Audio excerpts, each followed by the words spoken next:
Have I experienced failure? Many times. Have I stumbled along the way? Many times. Have I faced dead ends during my career? Certainly. Takeshi Yoshihara is a humble man who holds a special place in history. After growing up in poverty and spending 3 years in a Japanese-American internment camp, he was chosen to do something no Japanese-American had ever done before. Takeshi Yoshihara, next on Long Story Short. Long Story Short with Leslie Wilcox is Hawaii's first weekly television program produced and broadcast in high definition. Aloha mai kako, I'm Leslie Wilcox. Takeshi Yoshihara's childhood on the West Coast was not easy. His parents lost everything in the Depression and again during World War II. At one point, he and his family of 8 lived in a leaky shack without electricity. Despite his hardships, Yoshihara persevered and made history just out of high school. His journey started in 1949 with an invitation from a member of Congress, a letter that this self-described loner never expected to receive. If I had my choice, I would have picked anybody but myself. And I'll tell you why. Here I was such an introvert. I lived my own life. I was not socially aware. On the other hand, those attending the Naval Academy, I think 90% were varsity athletes. They had letters or stripes on their sweaters, and they were class presidents and Eagle Scouts. And the only thing on my resume, aside from my grades, was the fact that one semester during lunch, I volunteered to be they called it a patrolman. So I got to wear the belt, and during lunch hour, I stood at the crosswalk to let students cross. And for that, I got a certificate, which is the only recognition that I had ever received in high school. But anyway, the congressman wrote me this letter saying, you had done very well in the competitive examination. I'm considering appointing you to the Naval Academy, but don't say anything about it because I have some policy issues to address before you're notified. So we greeted that announcement as an opportunity. For me, it was that or nothing. I mean, I tried for scholarships, nothing came along, and I was resigned to, as so many of us in those days, to find a job probably in gardening and earn some money for the family. So this was my only chance. And what a wonderful chance, I thought, because they won't charge you tuition. They won't charge you for your food or for your room. In fact, they would pay you to go to school. And you know, it's something that was beyond my dreams. And so we waited, and sure enough, a month later he came, or he sent another letter saying, you are appointed to the Naval Academy. It was a big deal. Takeshi Yoshihara was the first Japanese American appointed to the U.S. Naval Academy. However, Takeshi was worried he'd never spend a day in class for several reasons. For one, he'd have to pay his own way across country from Washington State to Annapolis, Maryland. And he feared he would not pass the physical exam. Well, I had been wearing these glasses since freshman in high school. That's what you were worried about, your eyesight. I was worried, very worried, because that was the leading cause of people being disqualified in their physical. What I did was I just prayed to God that he would heal me, and I just took off my glasses, and for the last few months, I went, and it strengthened my eyes, I think. The other thing, of course, was I got sick on anything that moved, whether in a car or a bus. I've never been on a boat, but I can imagine being on a boat. So you were a seasick person applying for the Naval Academy. That's right, and I had deep reservations about that, very deep reservations. That's a lot of reasons not to do it, isn't it? I mean, you have to find your way for free, you were broke. That's right. That's right. You didn't have the eyesight, you didn't, right. But you did it anyway. Well, we had a family debate about that, whether to, and my older sister was a strong advocate because she had a lot of fears about me, I guess, not being able to survive in that environment in the first place. So she was the one that said, you must get a round-trip ticket because it's cheaper and we'll make sure you get home. But my argument made out that I'm just trusting God. He'll find other ways for me to get back. And this is my step of faith to just buy a one-way ticket. So that sounded good to the rest of the family. I appeared before the physical, and would you know what the first question on this long list of do you or do not things, you know, have you had this illness or that illness? First question is, do you have a serious problem with seasickness? And your problem was serious, right? I mean, you got sick in cars. I got sick in cars. I paused a long time, and I think I answered all the other questions to come to that. And I decided, well, you know, for one thing, I want to be truthful. I don't want to say no when they find out a month later that I should have checked yes. And besides, the good Lord's going to carry me through whatever direction He wants anyway. And if this isn't for me, there's something else for me. I felt that faith, and so I checked yes. You do get seasick. I get seasick.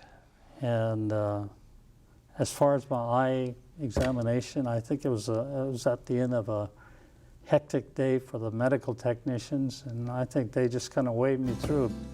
And so, Takeshi Yoshihara became the first Japanese American sworn in as a midshipman at the U.S. Naval Academy. His nickname, Tak. As part of his studies, he had to spend 2 summers on a ship. He did, in fact, get seasick. He was so violently ill on his second tour that he almost got kicked out of school. Well, you know, the saying goes, when you get sick, you're afraid you're going to die. And you get so sick, you're afraid you're not going to die. And I was in that latter stage for 3 weeks coming back.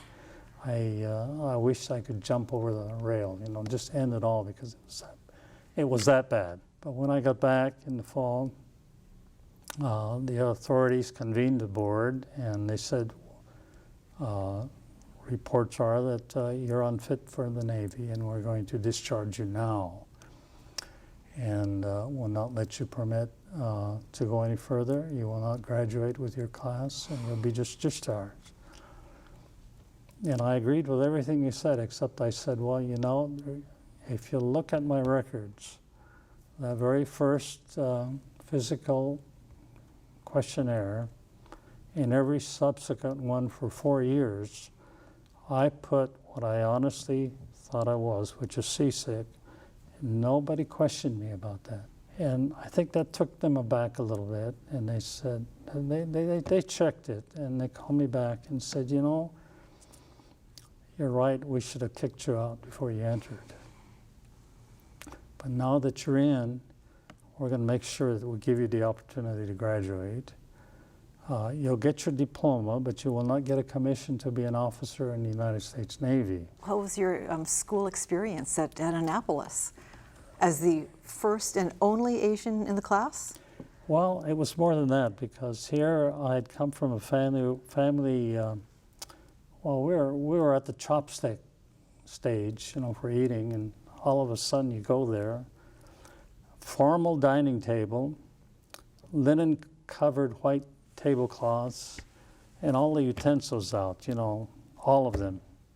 And I'm looking at it and looking to the side, left and right, and figuring out what's the proper utensil to use. You couldn't do you didn't have computers in those days, so you couldn't do a WikiHow. That's right. which one is which? That's right, and that went with so many other things. I never really learned how to make a tie, for example. We had to wear neckties a lot, and all those other things I had to learn. The things that were just common.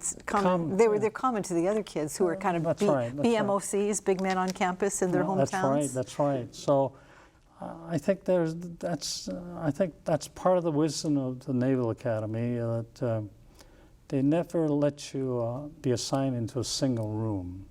They know that you could get help from your classmates and your roommates, and I think that's a good way that they have there. So I always had classmates or roommates throughout my 4 years, and I think that was a good experience. And they mentored you to an extent? Oh yes, we just became best friends. But being plebes, we were called plebes as soon as we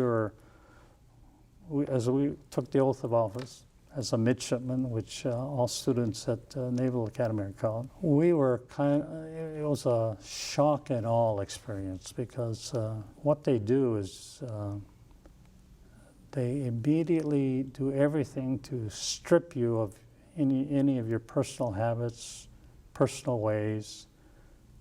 What they want to create is an empty bowl in which they start building up your character, your personality, your habits, things like that. So I think maybe some of these hard football programs, when they go out to football camp, they may face that kind of circumstance too, where they want to break you down and then build you up. Mm-hmm.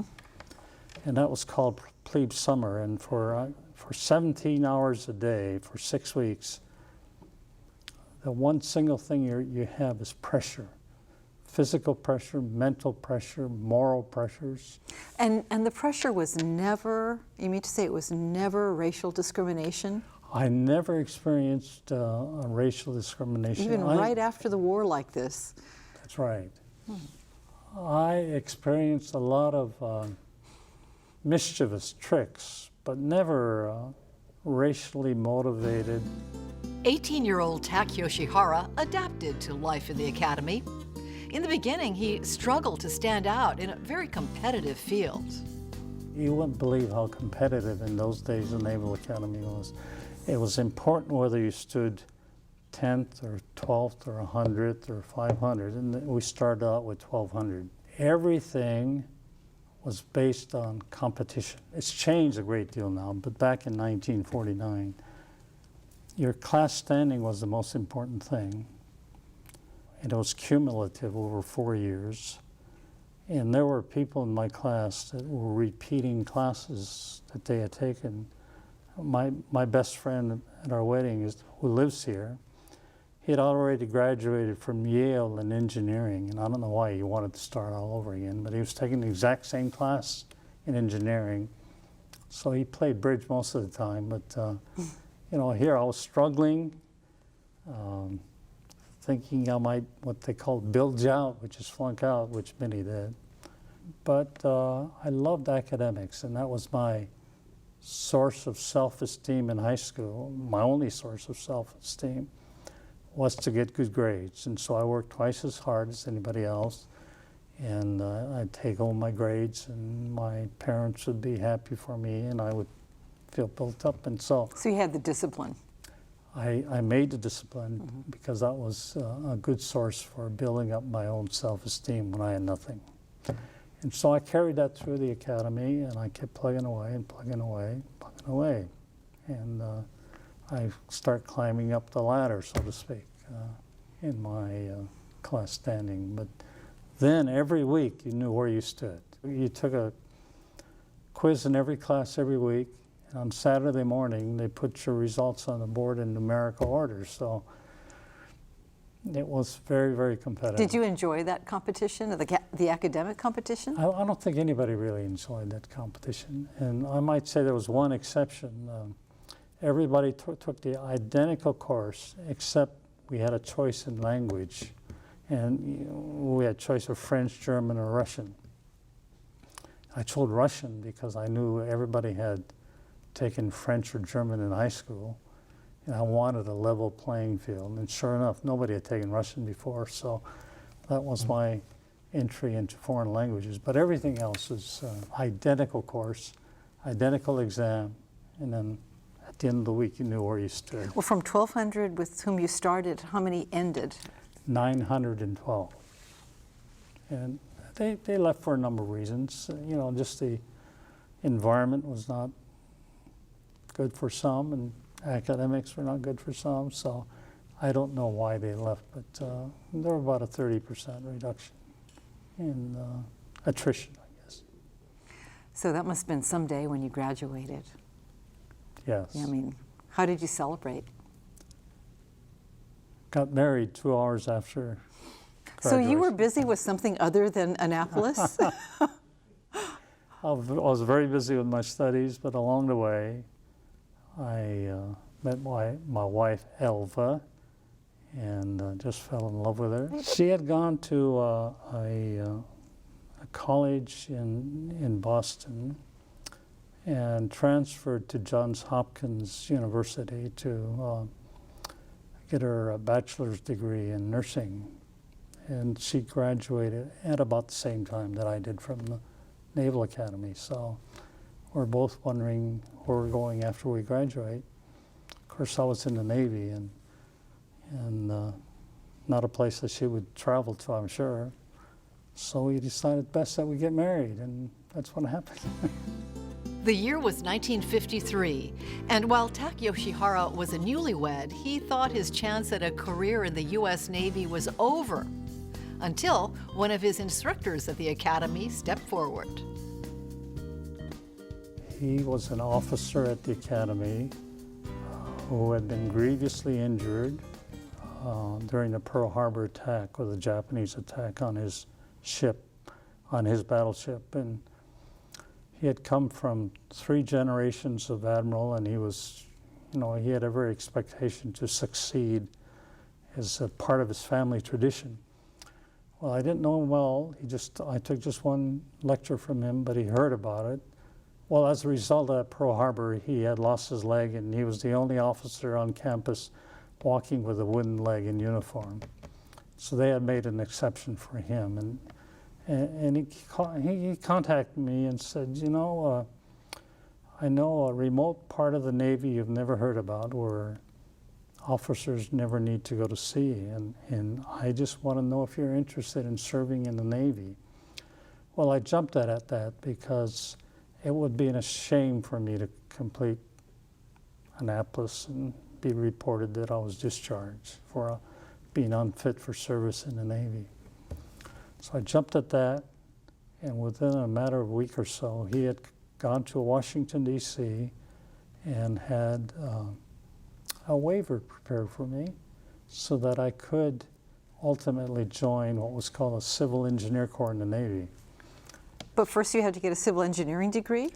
Yes, that meant I had to wait a year, and I would be sent to a very nice school called Rensselaer Institute of Polytechnic, a private college in upstate New York, where I got my bachelor's degree in civil engineering, and then I received my civil engineering degree and became officially a part of this Navy that I knew nothing about. And what did you do as a civil engineer in the Navy?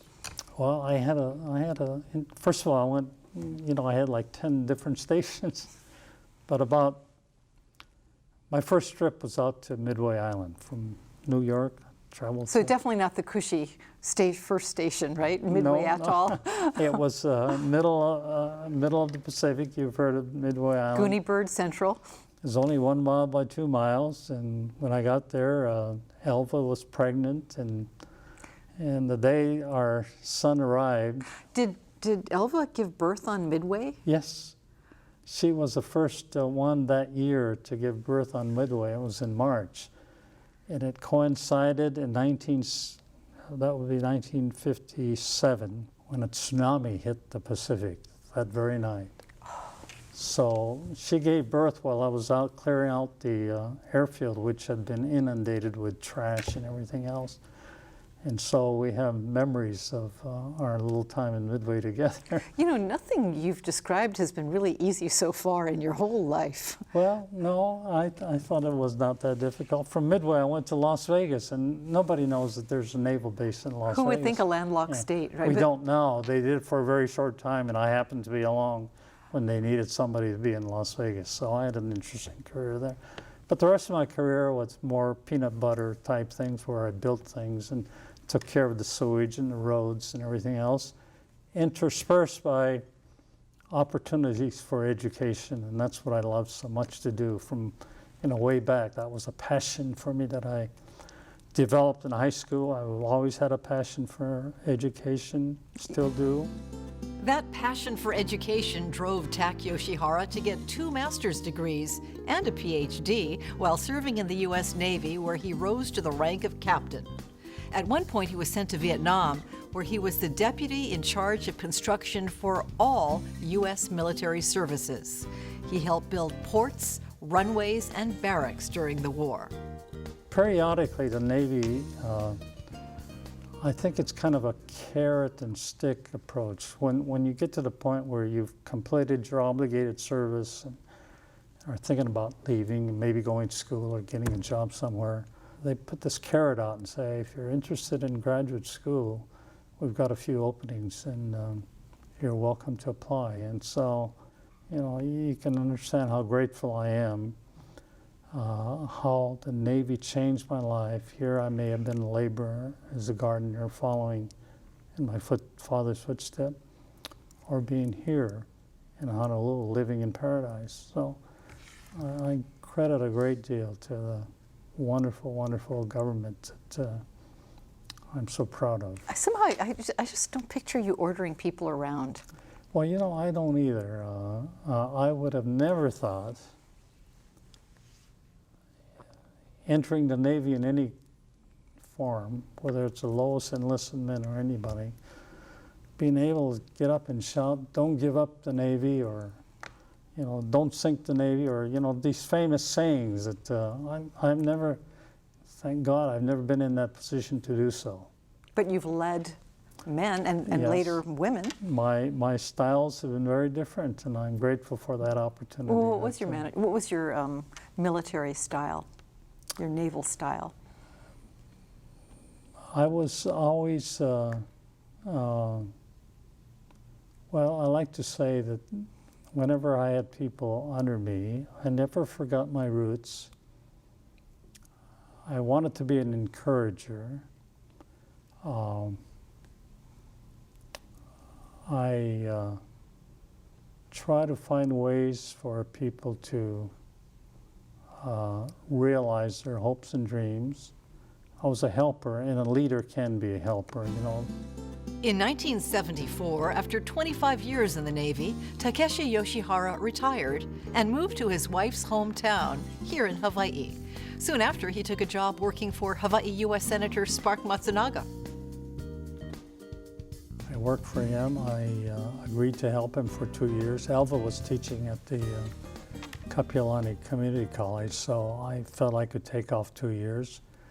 And they were one of the most wonderful years of my life, working for, you know, a senator is one of 100 most powerful people in the country, being senators, and I saw the world in a different light from power, you know, and the power that they have. Did that necessitate a move to D.C.? I moved to D.C. We kept our house, and Alva took her second year of teaching as a sabbatical, and so we lived a second year in Washington, D.C. Had a marvelous time. It was just, you know, going to that Capitol every day and just being in awe of all the senators and congressmen and hearing them speak and that sort of thing was, well, it was a wonderful experience. There you are, back to government service. Did you do other government service? Well, I returned, and the federal government established and wanted me to head a federal energy office out of the federal building here, which I agreed to do, and it covered the entire Pacific. I did that for 3 years, and through Governor Ariyoshi, I got the privilege of starting the first state energy office in the state. I did that, and then I later worked for Governor Hawai'i. Both governors, wonderful people. Throughout Takeshi Yoshihara's life of ups and downs, his love for his country and his faith in God never wavered. Very much so, Leslie, and I'm glad you mentioned that, because, you know, how can a family of 8 children be so blessed that we're in the Depression, during a world war, and we're still all alive, all 8 of us, from 88 to 70. And our closeness is as tight as can be. And it's because of one thing. God is at the center of each of our lives. Have I experienced failure? Many times. Have I stumbled along the way? Many times. Have I faced dead ends during my career? Certainly. Well, what got me through? It's in every case I had stretcher bearers, beginning with God maybe sending people along the way. They could have been friends, a family certainly, people praying for me.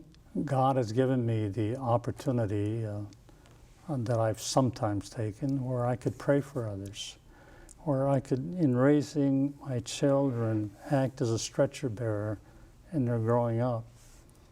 And then when I took command or supervised people that I had to lead, I could be a stretcher bearer for them. I could inspire them.